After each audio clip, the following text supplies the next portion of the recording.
Meaning of head teacher. Head teacher. Head teacher.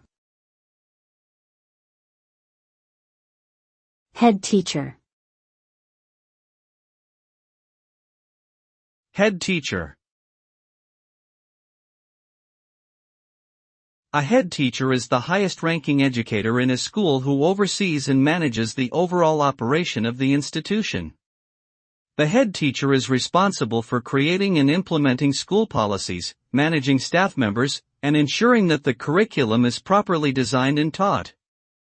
Additionally, the head teacher often serves as the public face of the school and is responsible for maintaining positive relationships with parents, students, and community members. This position requires strong leadership skills, excellent communication abilities, and a deep understanding of educational practices and principles.